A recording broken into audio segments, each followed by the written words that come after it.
धन्यवाद कार्यक्रम सञ्चालिका बहिनी कक्षा 9 महोदय छात्रा कुसुम कार्की, आदरणीय यस सभाका सभाध्यक्ष, principal sir, vice principal sir, coordinator सरहरू, म्यामहरू, मलाई अध्यापन गराउने सम्पूर्ण गुरुवर्ग र मेरा प्रिय मित्र तथा भाइ बहिनीहरू, आज यस विदाई समारोहको कार्यक्रममा आफूले केही भन्न पाउँदा अलिकति भावुक र मन भारी भएको पनि महसुस गरिरहेको छु।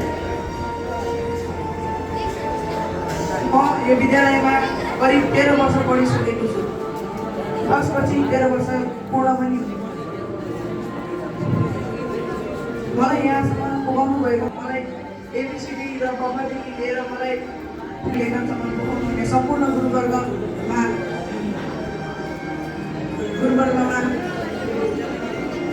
धन्यवाद ज्ञापन गर्न चाहन्छु।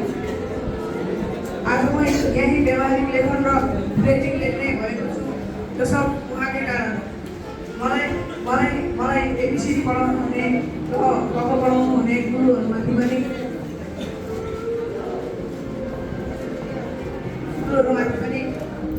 एकपल्ट गर्व छ, किनभने उहाँले मलाई कबाट एबिसिडी नपढाउनु भएको व्यवहारिक लेखन, व्याकरण खण्ड र सिन्थेटिक 1 देखि लिएर गणितका अप्ठ्यारादेखि अप्ठ्यारा थ्योरम सल्भ गर्नसम्म पुग्थेन होला।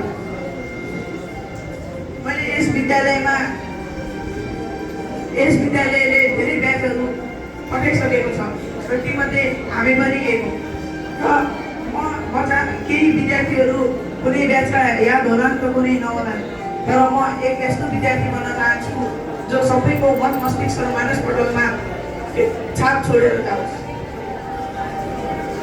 मैले मेरा गुरुहरूलाई केही पनि दिन सकेन, तर मेरा गुरुहरूले मलाई अथाह ज्ञान र आफूले सिकेका जति सबै ज्ञानहरू मलाई दिनुभयो। मेरो कद काटी ठुलो भयो होला, तर ममा अझै पनि ज्ञानको कमी म देख्दछु। त्यसैले ममा भएको यो ज्ञानको कमी पूर्ण गराउन मलाई तपाईँ जस्तै गुरु मिलोस् भन्ने आशा राख्दछु।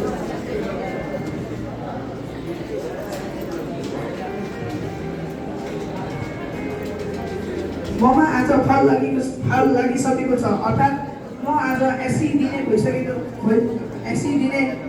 एक विद्यार्थी भइसकेको छु। मलाई थाहा छ मेरो गुरुहरूले मलाई यससम्म पुगाउन धेरै मेहनत गर्नुभएको छ र अझै पनि म जस्ता विभिन्न विद्यार्थीहरूलाई यस सिडीसम्म पुगाउने मेहनत गरिरहनु हुनेछ। धन्यवाद।